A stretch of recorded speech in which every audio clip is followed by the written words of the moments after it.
Hey guys, welcome to Punky's World. This is a review for the season finale of Dark Side of the Ring. A world according to Marty Jannetty. And I got to tell you, his world is one effed up place.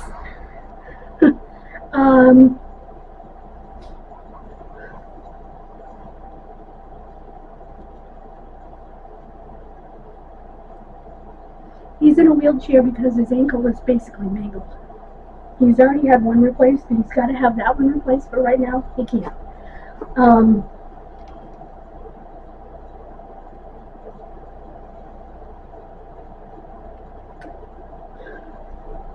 So that's with the wheelchair stuff.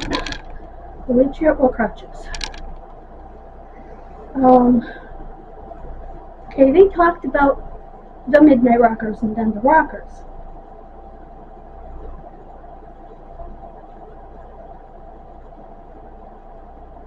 They did talk about the lawsuit.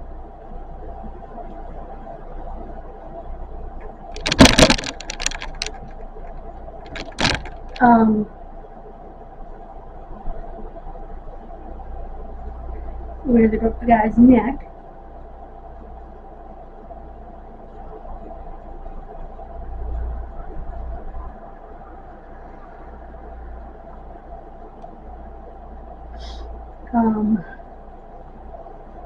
The fight that sort of ended the relationship for a while. Sean has been trying to get him to go to Christian athletes conferences with him, trying to get him to straighten out his life, but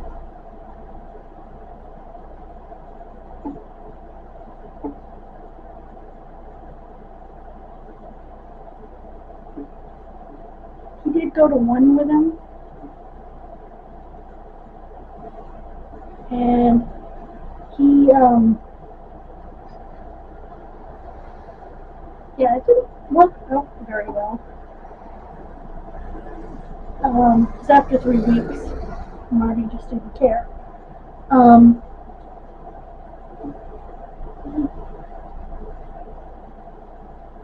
There was this girl who's known Marty for about 40 years. That was on there, and I can't even remember her name now. Who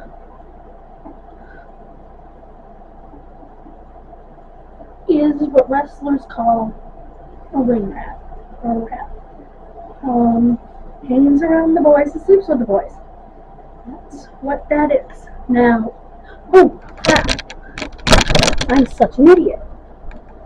I am looking at an open window.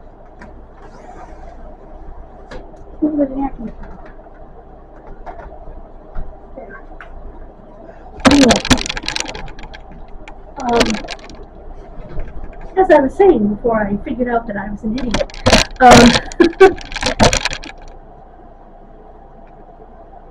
and she was just talking about her relationship with Marty. You know, stupid. Lady, he doesn't care about you. Get a grip. Well, he may have a friendship with you, sort of, but you were a piece. Understand that.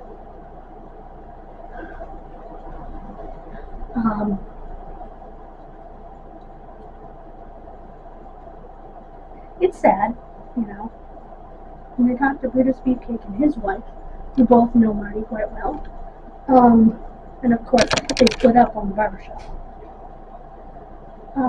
They did show clips of Jude interviews with Shawn Michaels, but they did not interview him because he works for the World Wrestling Federation and they won't allow that. None of their people are to be interviewed on there, which is ridiculous, but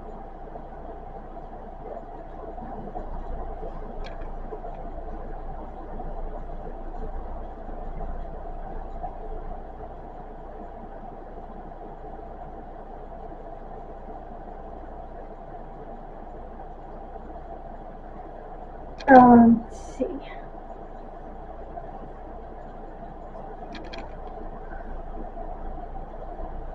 talked about a few things I'd actually heard about. I know that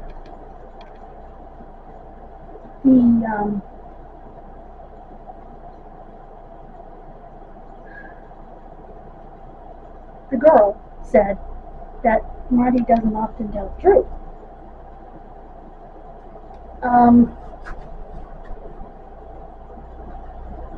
Okay. Oops, sorry guys. Well, probably not to you. You're a piece. Again, I say. Anyway,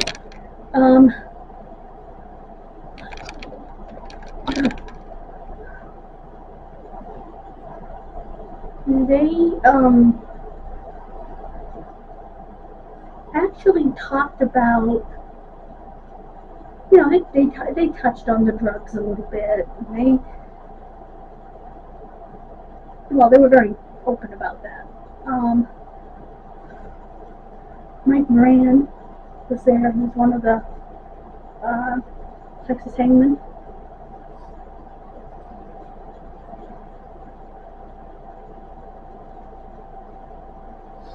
As a matter of fact, he's the guy, one of the guys that took Christopher Daniels under his wing.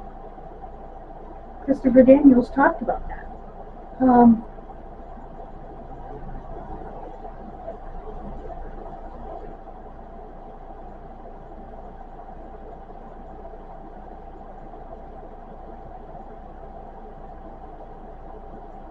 Interestingly, during the lawsuit, and I had heard this, they had Dean Malenko come in to show the rocker dropper maneuver and how it was supposed to be done versus how it came off in the match.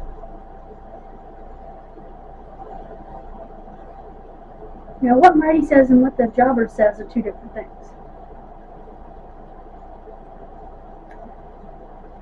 Marty says that the jobber was very excited and he wanted to make it look really good, so he jumped up and landed on his head.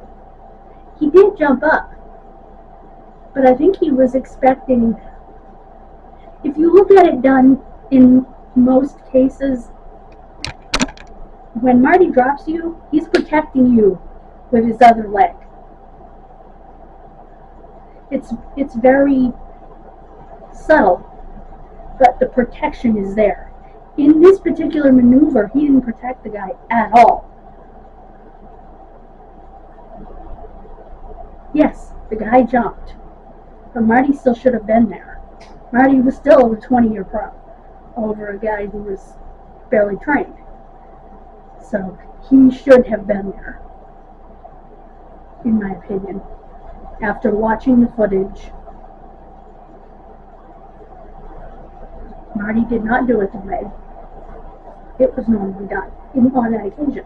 So Marty was found 5% responsible. The guy was found 5% responsible for not taking it the way he should have. And WWE was found the other 90%. So they ended up,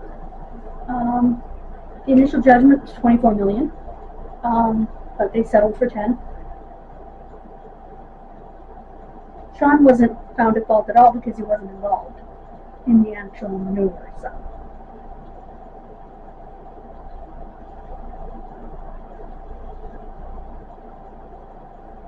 And Marty says he told Sean the guy was hurt. Well, I don't think he had to tell him. I think Sean was smart enough and had been in the ring long enough to know the guy was hurt. And Sean did a maneuver, barely touched the guy, and when he went to pin him, you'll notice he gingerly hooked his leg, like he knew.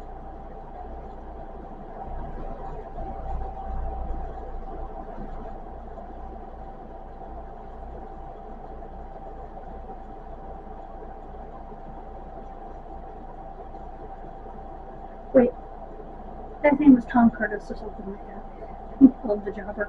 But like they said in the news thing that they showed, he's paid to lose. That's why they call him a jobber, because doing the job means you're losing.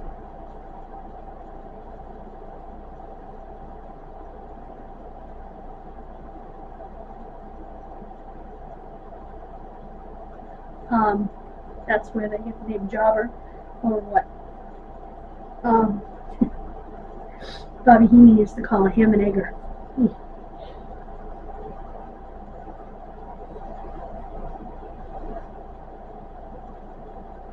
We used to call them nobodies too, because nobody ever heard of them.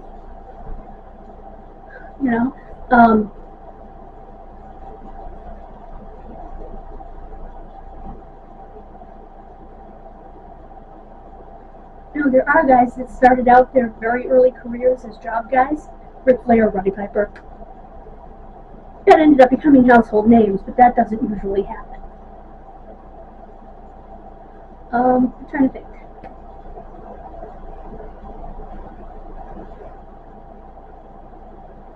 Okay. The other thing they talked about was supposedly he was dating this girl, and for some reason someone said she was his daughter. And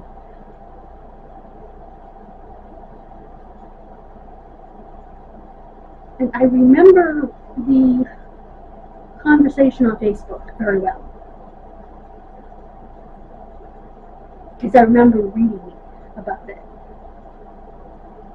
then actually going to Facebook and looking at the string. Someone had told him on Facebook that that was his daughter, and he claims his post was a hack, that it wasn't him. Well, it was worded like every other post you made.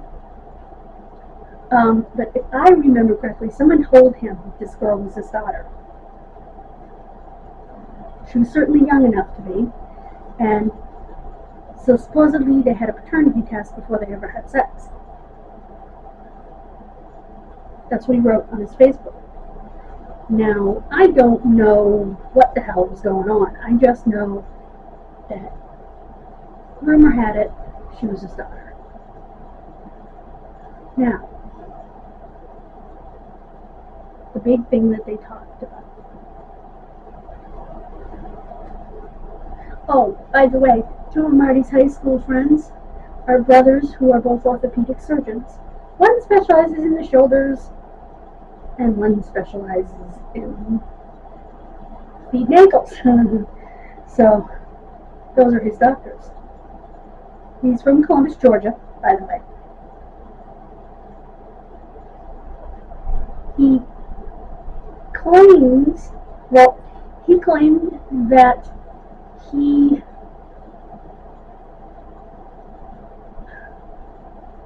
when he was working at a bowling alley when he was 14, that some guy tried to molest him, and he picked up a rock, smacked him in the head, and killed him, because he hit him in the right spot. Then he claimed, oh, I was trying to write a wrestling storyline. Okay, what? First of all, what kind of a storyline is that? Second, and he said storylines have a grain of truth. So,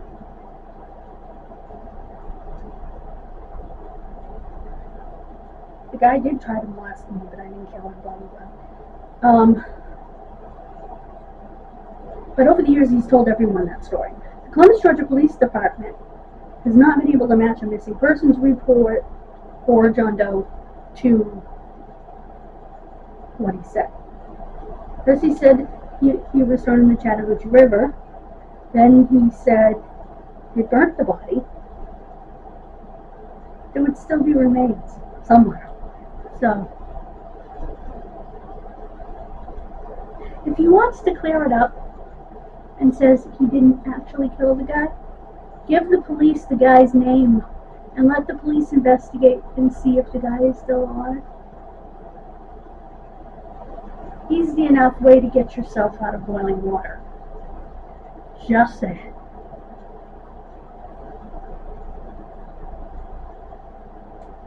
Now, Do I believe that it happened? Yeah, I do, actually. And I'll tell you why. It's not because Marty said it. Well, it's because A, he's actually told a lot of people. B,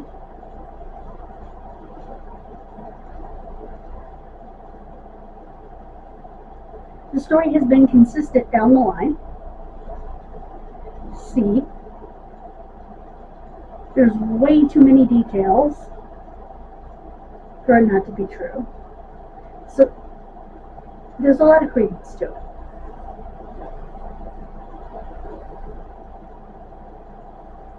The police department doesn't know what to make of it, and he told them it was a storyline to get himself out of hot water. He could have just as easily told them the name of the guy so they could look him up.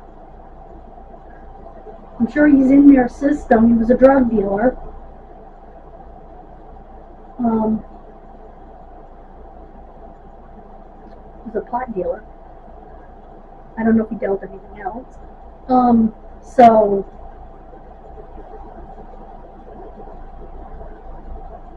I could have got him out of hot water instead. Yeah, they had him do a hypothetical, and it was just too detailed to not be true. Sorry. That's my opinion.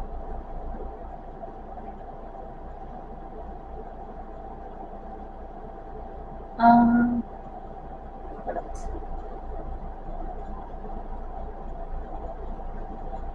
I'm trying to think. Oh, they talked about, and this girl from St. Louis, whatever her name is,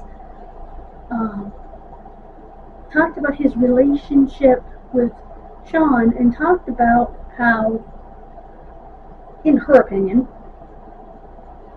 Sean was a jerk and he was conceited and whatever. Sean had some problems back then, and he'll tell you he wasn't the nicest guy to be around. But Sean has also always been known as shy, quiet, reserved.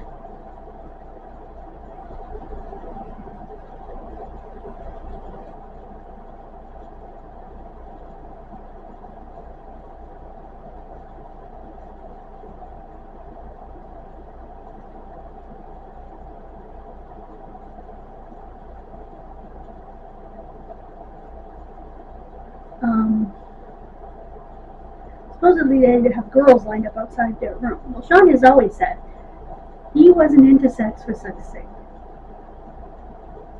He believed there needed to be a connection. He always believed that. And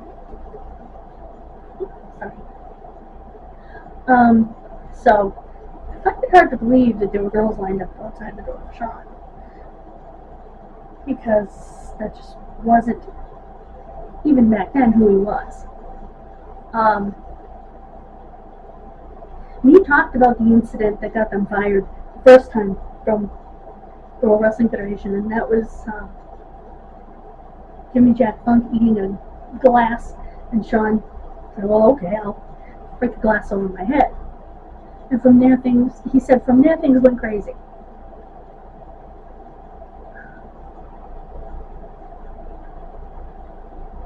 And of course, Jimmy Jack Funk had been there for a while. He wasn't going to get fired, and any of the other guys that were involved weren't going to get fired. The two new guys were going to get fired. So they did. And this lady says that Sean and Marty both should have had, equal careers when they went single.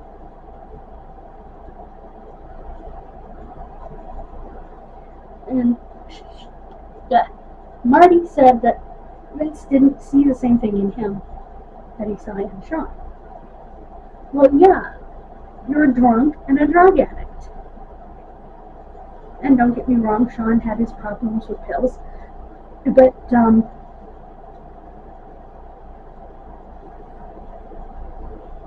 it's my understanding Sean wasn't a big drinker. His problem was pills.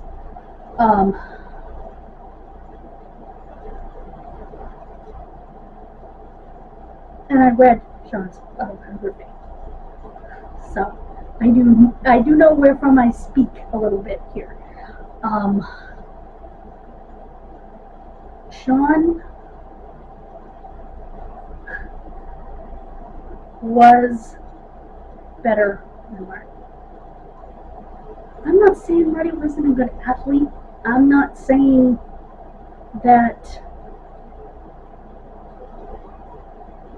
Marty couldn't wrestle. I'm saying that between his issues and him just not getting over, he never got over as a single.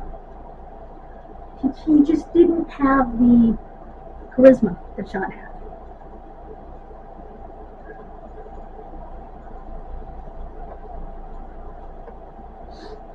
And you could see the difference when they were in that barbershop segment, and Marty's dressed in his rocker gear or whatever, and Sean comes out with his earring in, and leather jacket, nothing underneath it, open pair of jeans, looking, as Sean would say, as homely I can look.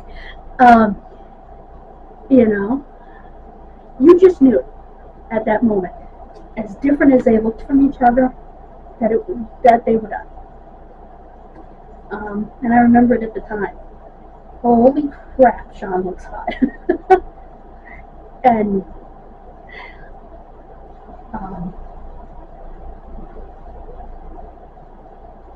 that's actually about the time I really became a fan of Sean's. I was never a fan of Marty Jannetty.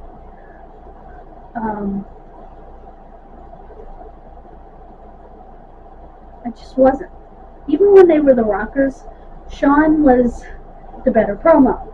Sean was just more out front because of his natural charisma. And Vince could see that. Vince is not a stupid man. I may not like all the choices that Vince McMahon makes. Personal or professional. However, I do think that he's very smart. He knew between Marty's problems and Marty's lack of being able to get over, he couldn't get himself over, that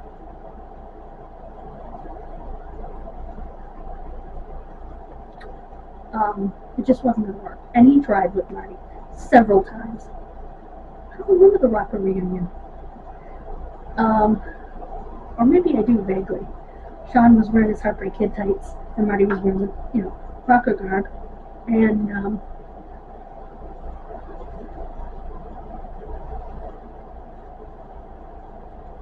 Marty was talking about that. He said to Sean, "What if they don't remember me?" Sean said, "They're the Rockers. Of course they'll remember you."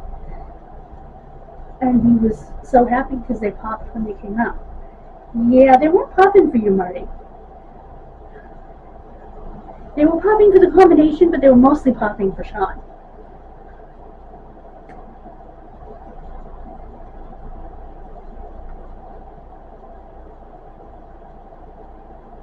And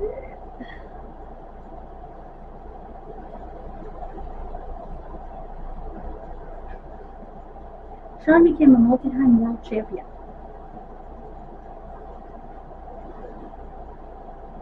I'm sorry, with his charisma, his ability on promos, his snarky sense of humor, his ability to adapt to any opponent, regardless of size or skill level, Sean was going to make it to the top. Marty wasn't. It's that simple, And it's nothing against Marty as a person, or as an athlete, really. He just didn't have the same tools in his toolbox that Sean had, like the charisma.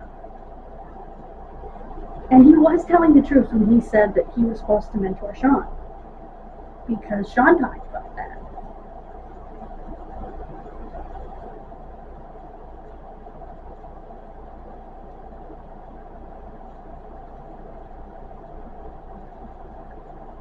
I had the weirdest... Anyway, in the hour here and hour there that I slept last night, I had the weirdest dream. But anyway,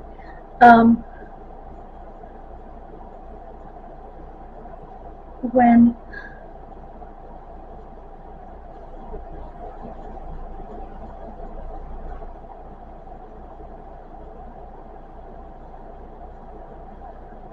they split up, there wasn't much they could do with Marty. I mean, I had said before that I thought maybe they thought that they could do a feud, and then, build Marty up a little bit as a babyface and Sean as a heel, and see where it went. Well, Marty kept going to jail.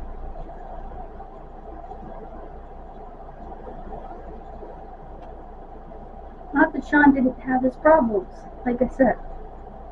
But Sean's been very open about that.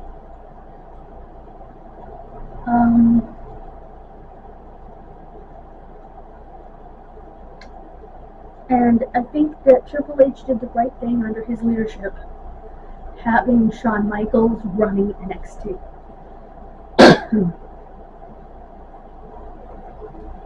So, Marty's going to have an ankle replaced. He's already had one replaced. He's had his shoulders done. So, after over 30 years in the industry, it's not a surprise. Oh, Al Snow was the other person that spoke quite a bit. Pat Tanaka.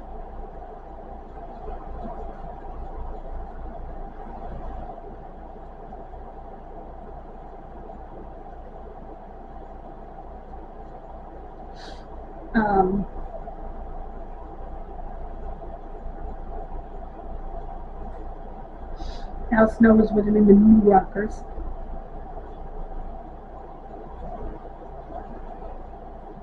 He's one of those guys that, not Al Snow, Marty and Jannetty, that does better in the tag team. There are some guys that do. Stan Lane was a hell of a wrestler. He had it all. Charisma, just every looks. Holy cow. But as a singles wrestler, for some reason, it just didn't work for him. But when he was with Steve Keirn or with Bobby Eaton as a tag team, crap, what was the name of his tag team with Steve Keirn?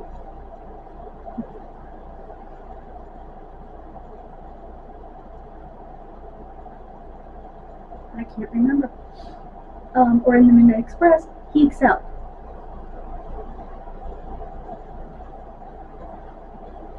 Beautiful Bobby, on the other hand, could do neither. Very well. But Stan had the charisma. Bobby was very shy. Painfully so. Quiet. Extremely polite. Well-mannered. And he let Jim and Stan do the talking. Or Jim and Dennis do the talking. I can't stand Dennis Condrey, just for the record. He just rubs me like petting a cat in the wrong direction. I can't explain why, but it's always been that way. There's just something about him that rubs me like petting a cat in the wrong direction. I mean, we all have people like that we know or that we watch. Like Angelina Jolie, again, rubs me like rubbing a cat in the wrong direction, like petting a cat in the wrong direction. Just there are some people that we know or we know of that rub us that way, and Marty was like that too for me. I never liked Marty. And I'm honest about that,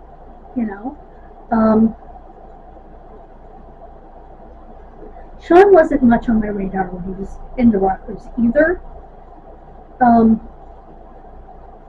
Although I thought he was cute.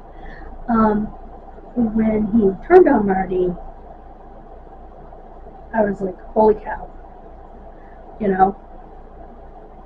But when he came out, like I said, in that leather jacket, open, the gorgeous chest, and the earring, and oh my god, and the tight jeans. It's like, holy hot. And And at first, when they shook hands and they hugged, I was like, oh no. Because I wanted them to split up at that point. And I think a lot of the fans did. In fact, I know they did because I used to read about it.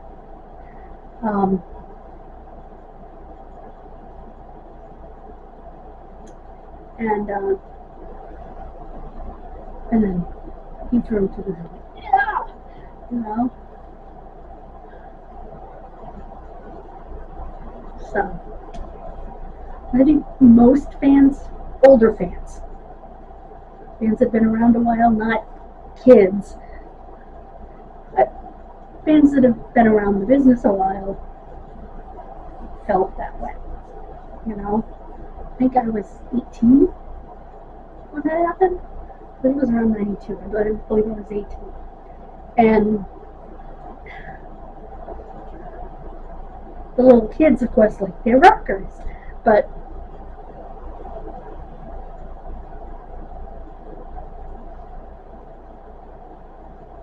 it's probably the best promo Marty ever cut. Truthfully. So, opinion. I think it was very well done. Marty was obviously on something. Probably pain medicine, given what his ankle looked like. I can't really blame him. And his friend, who's also his doctor, they asked him, what would you say Marty's pain level is on a scale of 1 to 10? And he said a 12 on a good day. Your body's not meant to take that abuse. And it's true. But the ankle swollen all the way up to, almost all the way up to his knee. And it's painful. So he's probably at this point on pain medication, but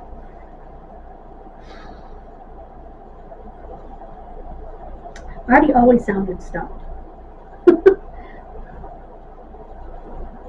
So.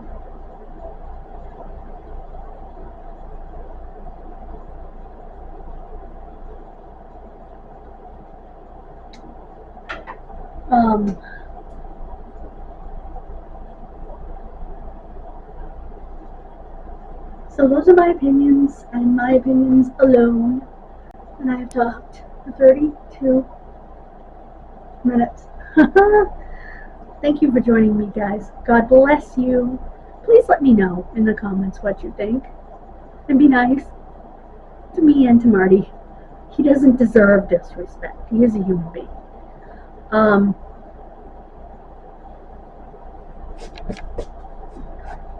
My skin is raining on my chair. But it's getting better. And I'm starting to feel better. So that's good. Well, I will see you for cooking some turkey breast. Thank you so much, guys. Please subscribe to both channels. God bless you and have a wonderful rest of your day. Bye, guys.